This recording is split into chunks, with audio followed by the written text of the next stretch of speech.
Well, I didn't get threatening, but I got threatening. Okay. And I'm going to tell you now, I'm not going to have you, and I'm not going to stand for your threatening anyone in this court at any time. That is, every part of this is an extension of us. I don't care where you're going.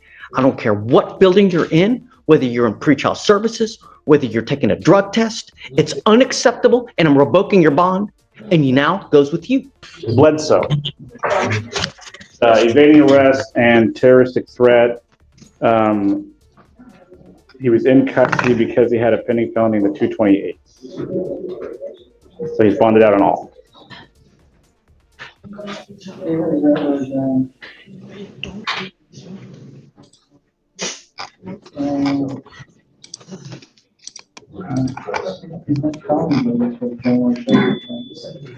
The evading, I think, is 12 yards per the officer.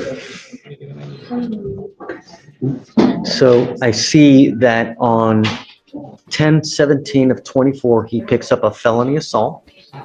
And 3 days later, he picks up a terroristic threat, and then he picks up an evading arrest. And they give him PR bonds on these cases. Is that what happened? And He bonded out since his last setting. I didn't check to see if they were PRs or not, Judge. I know that he had to pay money in felony court. yeah, it's just, I'm not dealing with PR bonds on this. I mean, he picks up 2 new cases if it's the same. Well, hold on a second. Let's not get ahead of ourselves. You've now picked up 2 new cases. You picked up a terroristic threat. You picked up an evading arrest. I will say our cases are the new cases, so I wouldn't call them new. They're just cases. Well, he picked up the felony, and then afterwards he picked up these 2 misdemeanors. I don't understand why he's coming here in December when he got a bond in October. How on earth is it? He was in custody, I think, on the felony. Oh, I see. Okay, and then he bonded out of the, right, okay. Yeah. Got it. All right. We're going to do probable cause. You have the right to remain silent. Anything you say can or will be used against you. Please, what happened? On October 19, 2024, officers were dispatched to a minor crash at a residential home in Harris County, Texas. The call described a male at the location crashing his motor vehicle, then pulling a gun, and was trying to fight people at the location. When officers arrived at the location, they observed people at the location pointing at the defendant. Upon contact with the defendant, the officers introduced themselves as Houston police and told them to stop. The defendant then walked into his residence and came back out approximately 2 minutes later. The officers instructed the defendant to come towards them, but the defendant began to evade on foot from the officer the second time. The defendant ran approximately 12 yards from the officer before placing him in handcuffs. A person search on the defendant revealed he had a prior arrest and an active felony warrant. Upon contact with the complainant advised the defendant was driving up and down the street in his car and crashed. The complainant stated the defendant began to tell the complainant he was going to shoot him and kill him. The complainant advised the defendant then began to reach into his waistband and kept saying he was going to shoot him. The complainant feared for his life and felt threatened by the defendant's statement. I will say, gun was never found. No charges where the gun were ever filed. They charged him with terroristic threat. They would have charged him with ag assault if the police had believed that a firearm was used. Mr. Bledsoe, let me make something perfectly clear to you. I will do everything in my power to protect my public at all costs. And I don't care if I have to make your bond $2 million. I'm going to do everything in my power to protect my public at all costs. Do you understand? I don't care who you are. I don't care where you come from. I don't care what, nothing. I want my county safe. You will be signing an affidavit with me today, promising me that you're not going to have any weapons whatsoever. And if I find that you have a weapon, I can have a contempt hearing. You're looking at 180 days in jail every time if you're caught with a gun. Do you understand? I'm sending you now for a drug test. I want to know what, if anything, is going to be in your system as well.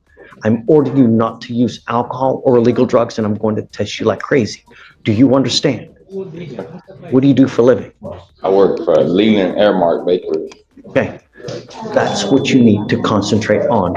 working a lot so that your time is occupied. When you have too much time on your hands, you become self-destructive. Do you understand? Yes, sir. Do You're you right about have, thank you. Do you have a Texas driver license? that. It's a yes or it's a no. Then you're not allowed to drive. On this affidavit, you will also be promising me that you're not going to drive. Do you? Do you have a different state's driver's license? City? He asked if you have a Texas driver's license. Do you have a driver's license from any other state? No, I'm from Houston. Okay, sorry. I'm just making sure you didn't have Louisiana or something. Not drive. I am also putting on this affidavit that you're not going to drive. Do you understand? Yes, sir. You're looking around, you're just, heed this warning, Mr. Bledsoe. Do you understand? Yes, sir. Yes, sir. I totally understand. I only have one off day. I just sleep all day.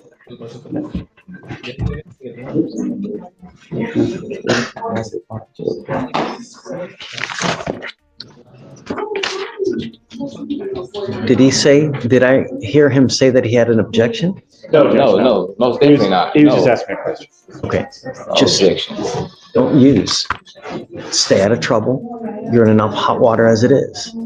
You know, the thing is, Mr. Bledsoe, is that a lot of people make very, very poor choices when they're out there in life. And sometimes that choice makes it to where you will live the next 40 years in a 6x9 box. And I'm going to tell you now, I've read have you been to prison before?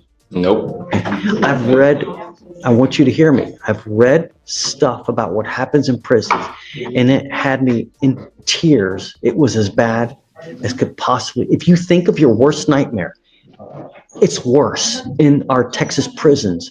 They don't give a rat's behind about you, and you will be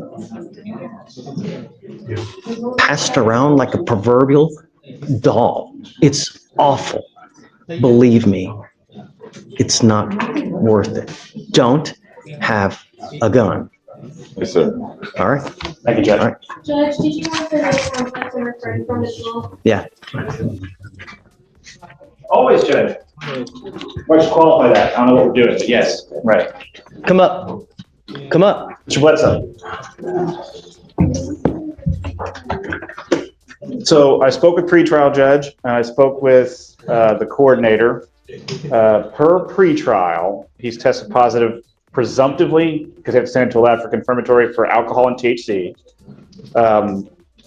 I think they described his behavior as Threatening. well, I didn't get threatening, but I got threatening. Okay. And I'm going to tell you now, I'm not going to have you, and I'm not going to stand for your threatening anyone in this court at any time. That is, every part of this is an extension of us. I don't care where you're going. I don't care what building you're in, whether you're in pretrial services, whether you're taking a drug test. It's unacceptable, and I'm revoking your bond, and you now goes with you. if I can, Judge, I don't believe there has been actually any evidence presented to warrant a Hold bond on, Stephen. revocation. She told me yesterday that there had been multiple threats. So, all right, to circle back, there's a couple things.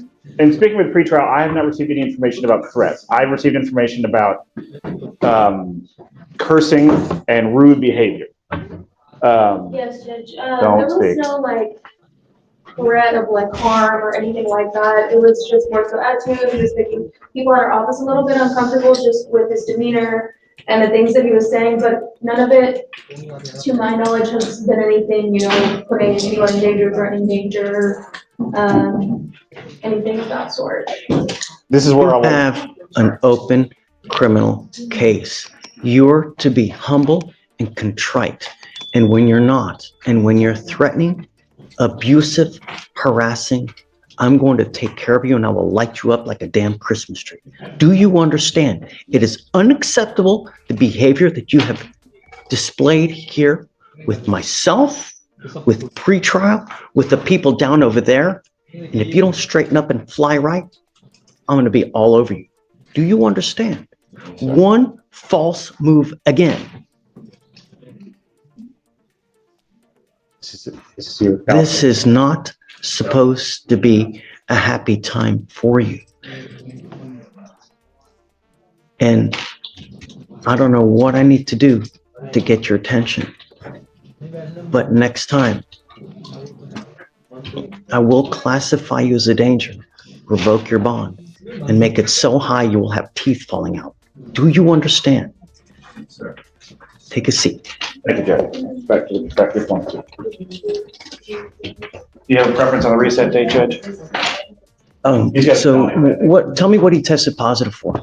It was THC and alcohol, Judge. Okay. This is where I will add that the court added bond conditions yesterday, so he had the magistrate. I understand. Okay. He did have So- these magistrate orders in October that I did see that he was instructed over. It didn't have no alcohol, but it did have October what? October 14th, 15th. Give me the last name again. Bledsoe, BLED. Oh, no. He's still smoking weed then. I mean, if they told him not to use any kind of illegal drugs and he tested positive right now, give me the date, please. Come up, Mr. Bledsoe. You're not off the hook yet.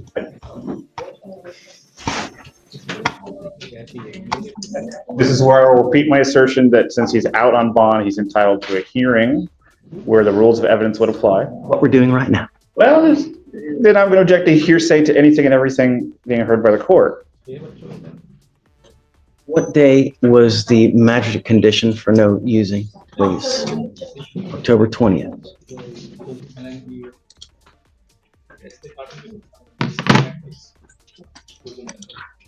I also give my spiel about THC seltzers that I could buy at Specs that have no alcohol but have THC in them. You are not to use alcohol. You are not to use illegal drugs. I'm going to give you the benefit of the doubt, and I'm going to test you again in 2 weeks from today. If you test positive for THC again, and I don't care what it is, I don't care if it's a gummy, I don't care if it's a joint, I don't care if it's Delta 8, if it's Delta 9, if it's Delta 352, whatever it may be, you will stay with me. Do you understand? Yes, sir. Get whatever records you need, but if you test positive for THC again, you're on notice now. You will stay with me. Yes, sir. Okay. Thank you, Judge. Have a seat back in there. Come on. But did you have a preference on the reset date, Judge? 2 weeks, whatever you want. Oh, I'm sorry, you're right. You said And 2 I'll weeks. test them back and we'll see. Do you But want, by then it'll be sufficient benefit that there's just no argument. do you want him 2 weeks from today, test